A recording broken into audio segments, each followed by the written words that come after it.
September 2nd, 1945. Tokyo Bay. The ink on the instrument of surrender was barely dry. Aboard the USS Missouri, history was being signed away in formal, solemn strokes. But in the rubble-strewn streets of Yokohama, in the grim prisoner of war compounds near Omori, a different kind of history was being made. It was being made with a spoon. The men of the Imperial Japanese Army, sons of samurai, believers in the divine spirit of Yamato, expected death, or at the very least they expected the brutal justice of a vengeful conqueror. They did not expect desert. The rumors started as impossible whispers. Someone said the American guards were not the horned demons from the propaganda posters. Someone said they smiled. Someone said they gave away food, not as meager rations for the defeated, but as casual gifts. They gave away chocolate, chewing gum, and something else. Something cold. The word for it did not exist in the common soldier's vocabulary. Aisu Kurimu, an approximation of a foreign sound. The reports that trickled back to the shattered remnants of the Imperial General Headquarters were treated as delusion. The ravings of broken men. For years, propaganda had painted a clear picture of the enemy. A spiritually bankrupt brute, a clumsy giant who relied on material excess because he lacked inner strength. How could this creature of comfort, this weak-willed Occidental, possess the discipline to conquer an empire? But the stories persisted. They came from soldiers, from sailors, from civilians who saw it with their own eyes. A 20-year-old private, captured on Okinawa and surviving on fistfuls of mud and grass, was handed a paper cup filled with a smooth, white substance. He stared at it. Was it poison? A final, bizarre humiliation? He watched the American guard, a boy no older than himself, eat the same thing with a look of pure, uncomplicated pleasure. So he tasted it. A shock of cold, a wave of sweetness. It was, as he would later write in a letter home, like tasting a dream. The dream of a world that was not at war. A world of impossible abundance. This was the true shock, not the surrender, not the atom bombs. The bombs were a terrifying but understandable escalation of industrial warfare. But ice cream, that was something different. It was a symbol of surplus, of power so immense it could afford to waste resources on pure frivolity in the middle of the deadliest conflict in human history. Celebrated Japanese fighter ace Saburo Sakai, a man who had faced down death 64 times in the skies over the Pacific, confessed that this realization was more demoralizing than any battle he had fought. He had seen the American industrial machine from the cockpit of his Zero. He had seen the endless fleets. But it was the sight of a floating ice cream barge, a converted concrete ship named the USS Beverage, capable of producing 10 gallons of ice cream every 7 minutes while anchored off a war-torn island, that finally broke his spirit. The report he filed was stark. We were not defeated by military force, but by the sheer depth of their resources. This was not just one ship. The U.S. Navy had an entire fleet of them. They had weaponized comfort. A 1944 directive from Secretary of the Navy James Forrestal had declared ice cream one of the most important morale factors in the service. And the Japanese soldiers, who had been taught that enduring hardship was the ultimate sign of strength, were suddenly confronted with an enemy whose strength came from an entirely different source. It came from an abundance so profound that even their enlisted men considered luxuries a basic right. The Americans were not strong despite their comforts. They were strong because they could project those comforts across an ocean and into the heart of battle. So what was the truth behind the spoonful of vanilla? Was it a calculated act of psychological warfare, a move as deliberate as the Doolittle raid, designed to shatter the Japanese psyche? Or was it an accidental act of cultural collision, the simple, unthinking gesture of a nation that had so much it did not know what to do with it all? The official records are silent on intent. They speak of logistics, tonnage, and distribution schedules. A declassified memo from the Quartermaster Corps, file QCM Pac 45-7B, simply lists frozen dairy dessert, alongside sea rations and medical supplies, with no mention of its intended psychological effect. But the stories tell a different truth. The story of the sailors on the doomed USS Lexington, who broke into the ship's freezer for a final treat as the order was given to abandon ship. The story of helmet ice cream, made by pilots in the high-altitude cold of their fighter planes. The story of the Japanese children who, for the first time, saw Americans not as monsters but as tall men who handed out sweet, cold magic. This investigation peels back the layers of myth and memory. It is a journey into the heart of what it means to win a war, not just on the battlefield, but in the minds of the defeated. This is the story of how the Pacific War was truly won, not with a bang, but with a scoop. Chapter 1, January 11th, 1944. Concordia, Kansas. The most valuable men in the Third Reich were not in Berlin. They were not at the Wolf's Lair in Rastenburg, nor commanding armies on the Eastern Front. They were here, in the frozen heart of America.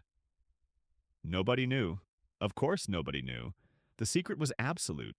Wind, wire, snow. The landscape of Cloud County, Kansas was a flat, white emptiness stretching to a bruised purple horizon. In the middle of this emptiness sat Camp Concordia, a sprawling city of tar paper barracks and barbed wire fences, home to 4,000 German prisoners of war, 4,000 ordinary men, Wehrmacht infantry, Luftwaffe ground crews, U-boat sailors fished from the cold Atlantic. Farmers, clerks, and factory workers in Feldgrau uniforms. They were the background, the scenery.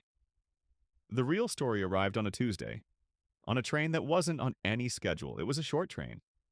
Just 4 cars pulled by a soot-black locomotive that hissed steam into the frigid air like a cornered animal. 2 passenger cars, a baggage car, and a caboose.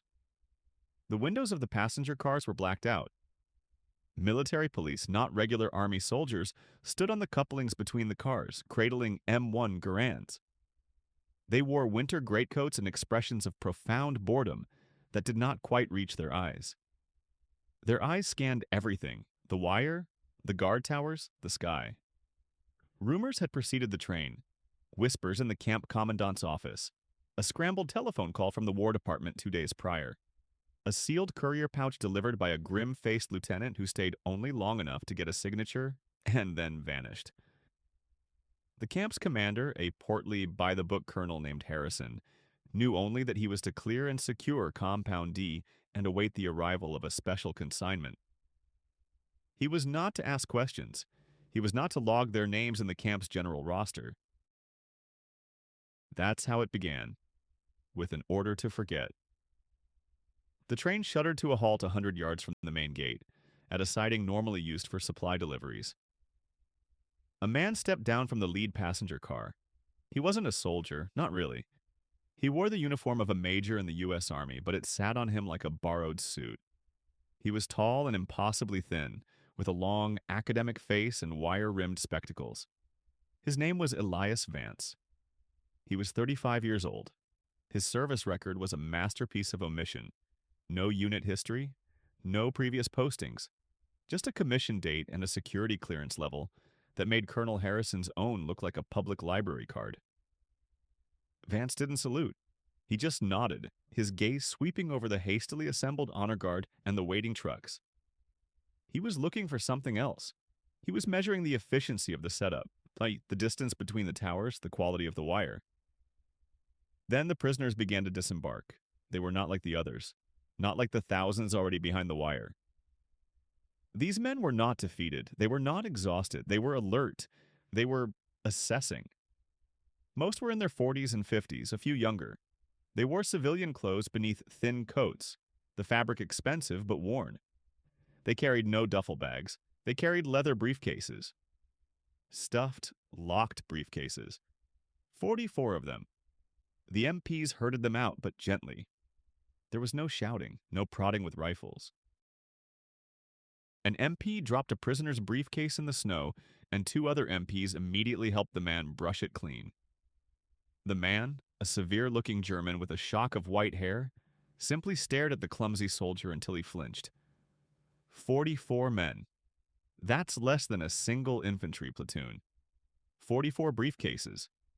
44 mines that the War Department had gone to extraordinary lengths to capture and transport to the middle of nowhere.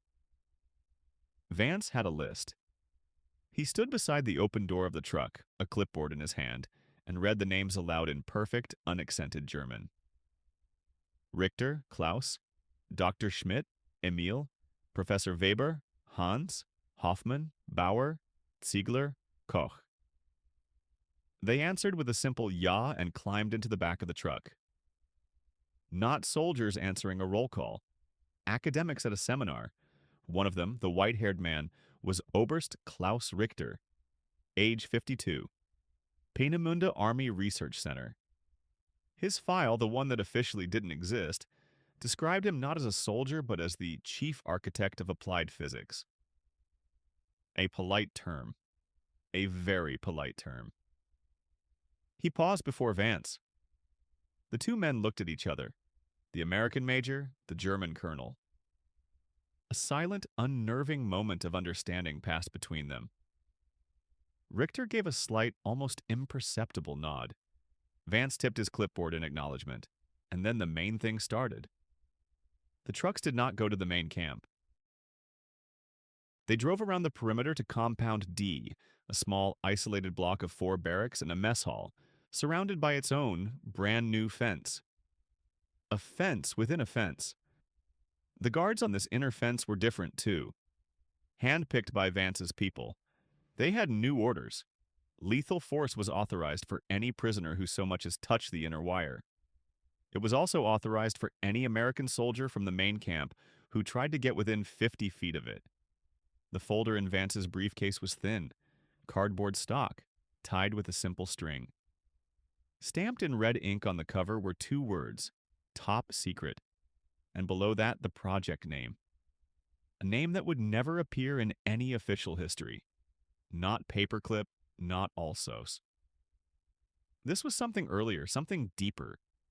The folder was called Project Cornerstone. The report inside stated the objective: to provide a secure, isolated environment for enemy scientific personnel, to facilitate their continued theoretical work under controlled observation, to exploit any and all breakthroughs for the benefit of the Allied war effort. Exploit, that was the word. That first night, the lights burned in all 4 barracks of Compound D. They burned all night long. A young guard from Nebraska, a private first class named Jimmy Miller, was patrolling the outer perimeter of the main camp. He was curious. Everyone was. The stories were already spreading, that they were Hitler's personal staff, that they were spies, that they weren't German at all. Miller found a spot where a stack of supply crates gave him a view over the secondary fence. He could see into the window of the nearest barrack in Compound D. The blackout curtains were not perfectly drawn. A sliver of yellow light cut through the dark. He could hear a sound, a low, continuous murmur. The sound of men talking, arguing, debating. And another sound, a rhythmic, scraping sound. He climbed the crates. He put his eye to the gap. Inside, it was not a barrack. The cots were pushed against the walls. In the center of the room, 6 large blackboards had been erected on easels. Every single one was covered, top to bottom, in complex mathematical equations. Formulas and diagrams that swam before his eyes. Oberst Richter, the man with the white hair, stood before one, a piece of chalk in his hand, gesturing as he spoke. The other men watched, some nodding, some shaking their heads, one interrupting to point at a string of symbols. They weren't prisoners. They were a faculty. Miller felt a cold spot form on the back of his neck. He didn't understand any of it, but he understood the intensity. He understood the focus. He was looking at something he should not be seeing. Something powerful. A floorboard creaked behind him. That's far enough, Private. Miller nearly fell off the crates. He spun around, his heart pounding in his throat. It was Major Vance. He hadn't heard him approach. Not a single sound. The man moved like smoke. Vance's face was unreadable in the gloom, his spectacles reflecting the distant lights of the guard tower. He wasn't angry. He wasn't even stern. His voice was quiet, disappointingly, terrifyingly quiet. "What did you see, Private Miller?" "Nothing, sir," Miller stammered. Just, just lights." Vance stepped closer, and for the first time, Miller felt a tremor of real fear. This wasn't an officer.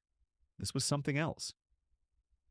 "There are no lights," Vance said, his voice a silken whisper. "Compound D is empty, awaiting maintenance. You were on your patrol. You saw nothing." He paused, letting the silence hang in the frozen air. "Nothing at all." Miller could only nod, his throat too tight to speak.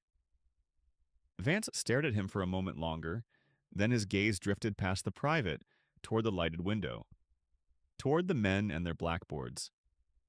A flicker of something crossed his face. Not pride, not satisfaction. Something colder. The look of a man who has just successfully caged a pack of tigers and knows he has to enter the cage himself. What Miller saw on that blackboard would not be declassified for another 50 years. But the work had already begun. Chapter 2, May 16th, 1944, Hancock County, Iowa. The plane that fell from the sky should not have existed. Not here, not in the heart of America, 1,000 miles from any ocean, surrounded by an endless, placid sea of young corn. But it was there. A fact on the ground. A burning, twisted, impossible fact. Sheriff Arlo Brody, 57 years old and 20 years in the job, saw the smoke from Route 69. He thought it was Miller's barn again. Old Man Miller was careless with his lanterns. But this was different. The smoke was black, oily, angry. He turned his Ford onto the dirt track leading into the Glessner farm, his tires spitting gravel. The fire burned hot, too hot for hay and wood. He smelled it then, the acrid stench of high-octane fuel. He was the first one there. The wreck was a monster, 6 engines. 6! Brody had seen flying fortresses from the training base at Sioux City. They had 4. This thing was bigger, sleeker. The paint was scorched away, but on the tail fin, canted at a crazy angle against the Iowa sky, he could just make out the ghost of a symbol. A black cross. A Balkenkreuz. Brody's blood went cold. A German plane. In Iowa. A German plane. Nobody believed him at first. Not his 24-year-old deputy stammering into the telephone. Not the state police dispatcher in Des Moines. The words didn't make sense. But the facts were there. Facts are always truthful. By noon, the farm was swarming, not with state cops. Not with the Army Air Corps. Men in dark suits and black sedans that looked alien on the muddy farm roads. They came from Washington. They said so themselves. The leader was a man named Thompson. He didn't give a first name. He didn't shake hands. His eyes were like chips of ice. He flashed a badge. Office of Naval Intelligence. The Navy. In Iowa. It made as much sense as the German plane. Thompson's men were efficient. They were cold.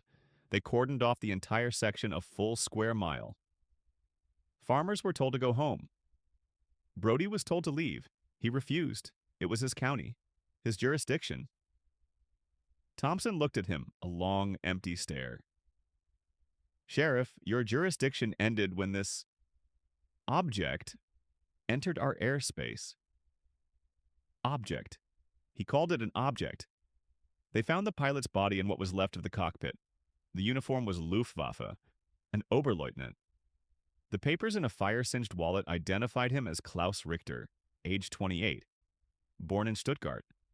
But the plane was designed for a crew of 10, and behind the cockpit was a small, separate cabin. A passenger cabin. It was empty. The seatbelt was unbuckled. 1 dead pilot, 9 missing crewmen, and a missing passenger. The men from Washington were very, very interested in the passenger. The rumors started that afternoon. Whispers in the town of Garner, at the hardware store, at the diner. Someone said they saw a parachute, a single white flower blooming against the gray morning sky, miles south of the crash.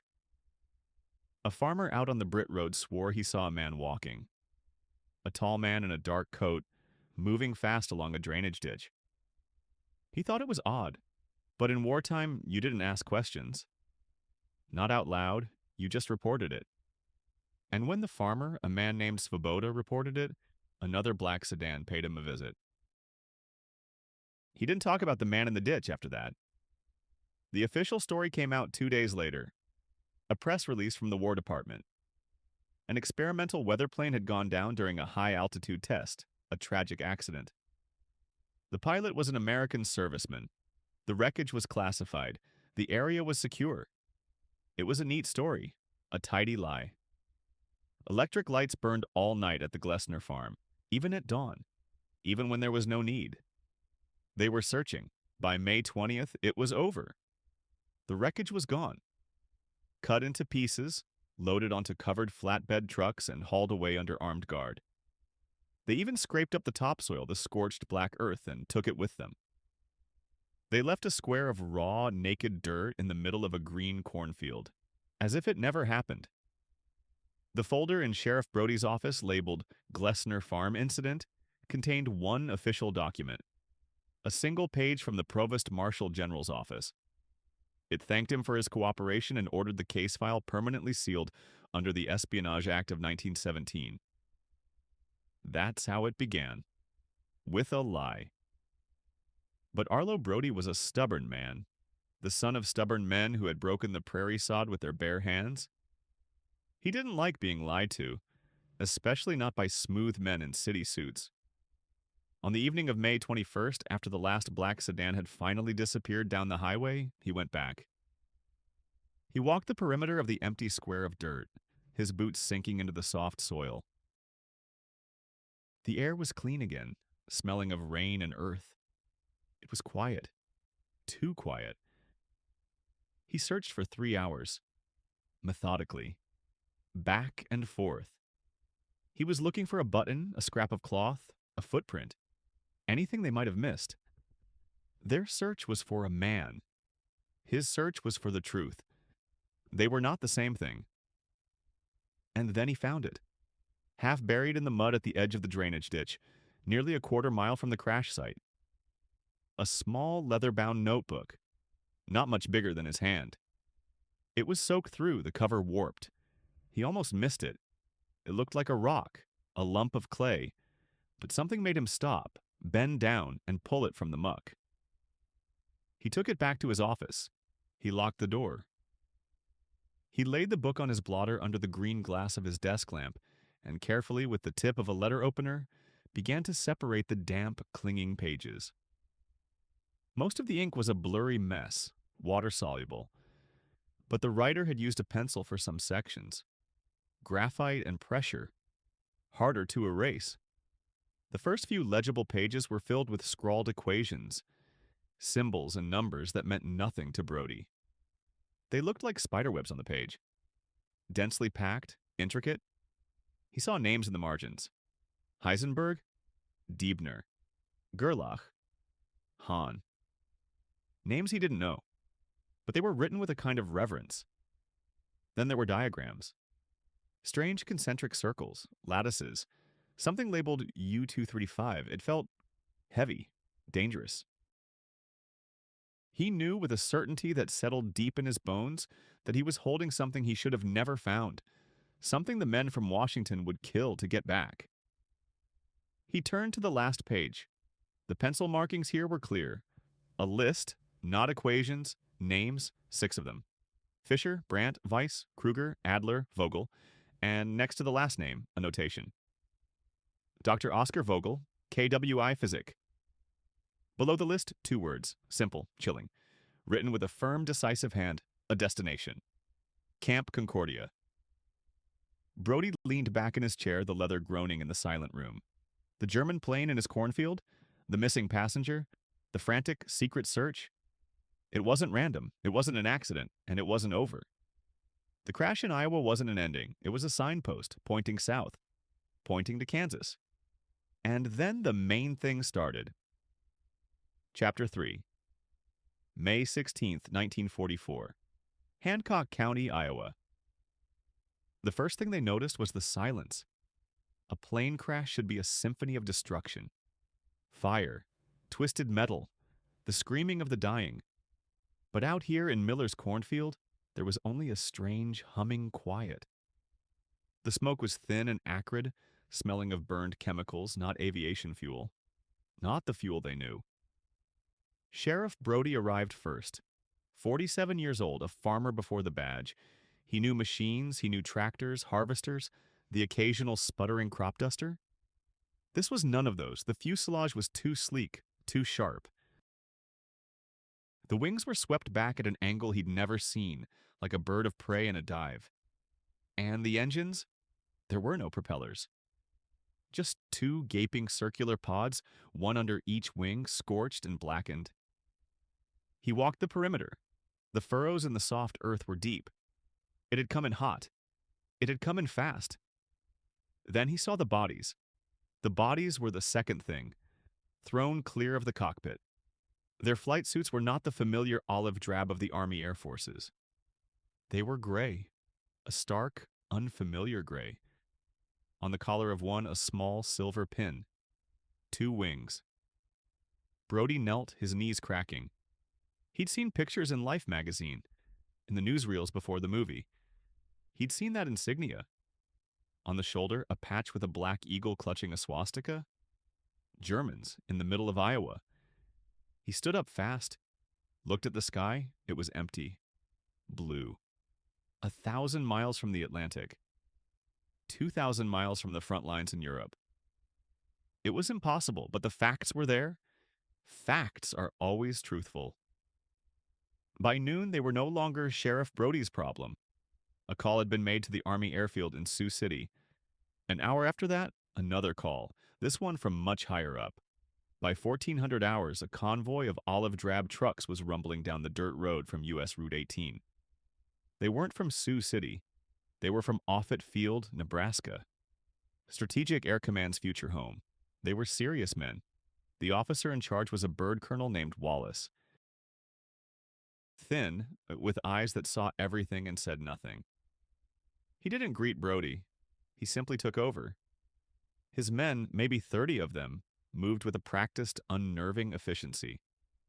They erected a canvas screen around the entire crash site. They posted guards every 50 feet, facing out, their M1 rifles held at port arms. The locals who had gathered were told to leave. Firmly. They were told they had seen a weather balloon crash. A new experimental type. Very sensitive. National security, nobody believed it. Weather balloons don't wear Luftwaffe uniforms. But they left. They went back to their farms and their general stores. They whispered, they speculated. Maybe a reconnaissance flight? Maybe a bomber that had gotten impossibly lost. The rumor spread from Hancock to Kossuth, from Kossuth to Wright County. Germans. German pilots had fallen from the sky. Inside the canvas walls, the real work began. They were not soldiers, this crew. Not regular infantry. They were specialists from Wright Field in Ohio. Technical intelligence. They photographed everything. They measured everything. They collected everything. Every rivet, every fragment of plexiglass, every wire. They worked under powerful electric lights that hummed in the gathering dusk. Electric lights in the middle of a cornfield. Even the corn seemed to be listening. That's when they found the briefcases, 4 of them. Not military issue. They were civilian. Fine leather scuffed from the impact, but miraculously intact. Locked. Colonel Wallace's men didn't bother with keys. A specialist named Sergeant Miller, a former safecracker from Chicago, opened them in under 5 minutes. The contents were not personal effects. They were papers, thousands of pages of them.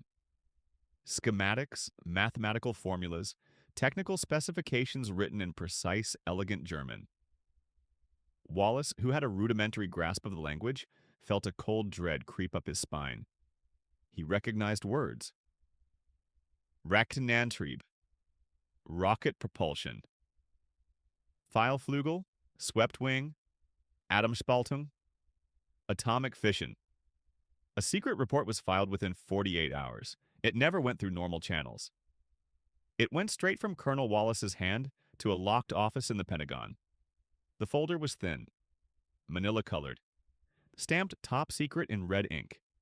The title was simple: Operation Harvest. The report stated that the aircraft was a prototype, an Arado R-234, modified for extreme long-range flight. A jet. Years ahead of anything the Allies had. It stated the crew were two Luftwaffe pilots, an Oberleutnant and a Feldwebel. Both dead. That part was expected.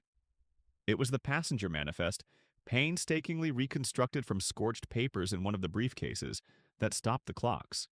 There were 4 other men on that plane, not pilots, not soldiers. The list was cold. Clinical, names, ages, positions.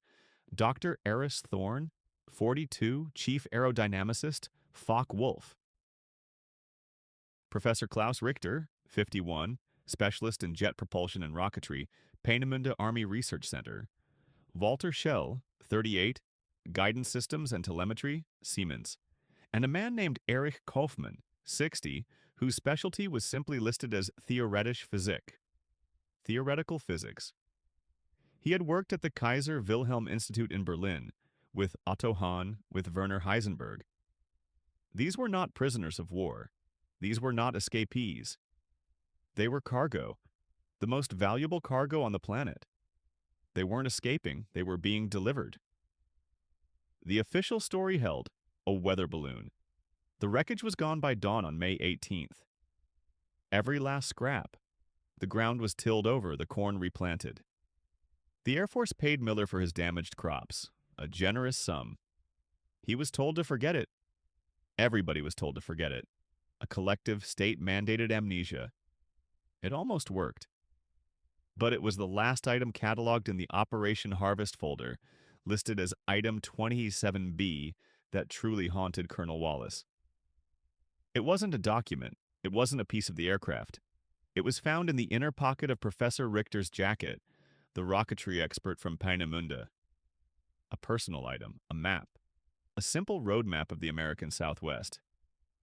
The kind you could buy at any gas station, but on it, a route was traced in red ink.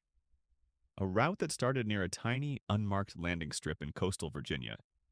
It snaked its way west, across the Appalachians, through Tennessee, through Arkansas and Texas. The line ended in New Mexico. It ended at a place that did not exist on any public map, a blank spot on the high desert plateau of the Pajarito Plateau. The red ink circled the empty space, and next to it, a handwritten note. A name. Los Alamos. And the neatly circled date, just below the name, was June 1st, 1944. Still 2 weeks away. Chapter 4.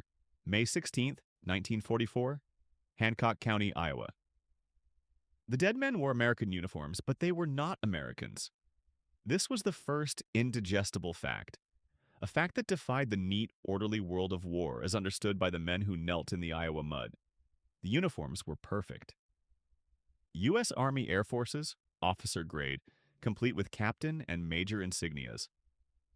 The buttons were stamped with the eagle. The fabric was the correct olive drab, regulation weight. But under the shirts, things became wrong. The undershirts were of a fine European cotton, a weave not used by American suppliers. And around their necks, resting on pale, still skin, were the dog tags. Erkennungsmarken, German dog tags. Cold, stamped metal that told a story the uniforms tried to hide. Nobody on site spoke German, but they recognized the stark, angular font, the eagle clutching the swastika. Captain John Miller of the Army Counterintelligence Corps arrived from Fort Des Moines just before noon.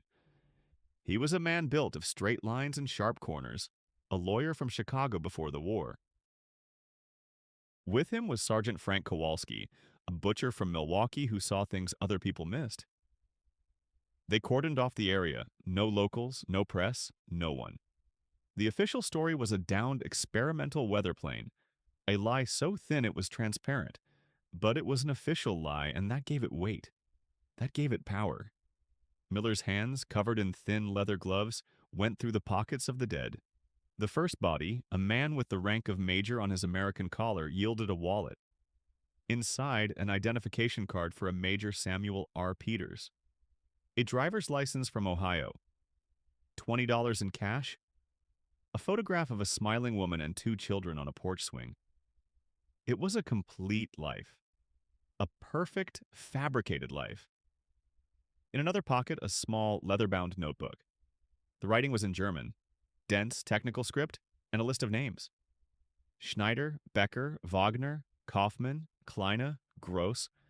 6 names. There were 6 bodies. This was not a military operation. Miller knew that within the first hour. Kowalski confirmed it. He pointed to the hands of the dead men. The nails were clean, the cuticles cared for. The skin was soft, uncalloused.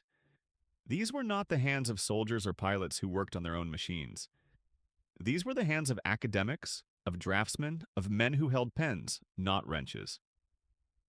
The preliminary report, designated CICIA 440516, stated it plainly. 6 male Caucasians, estimated age 35 to 55. No signs of combat injuries. Cause of death consistent with high-altitude impact. But the report could not capture the strangeness, the quiet, profound strangeness of it all. The folder in Washington was called Project Nightjar. It was a file so secret most of the Pentagon didn't know it existed. A file about draining Germany of its most precious resource. Not gold, not oil, brains. The project's goal was simple. Find Germany's top scientists and get them out. Get them to America, by any means necessary. The rumors whispered through the intelligence community that there were routes, secret routes through Switzerland, through Sweden, through Spain, but nobody ever mentioned a route through the skies of Iowa. Nobody.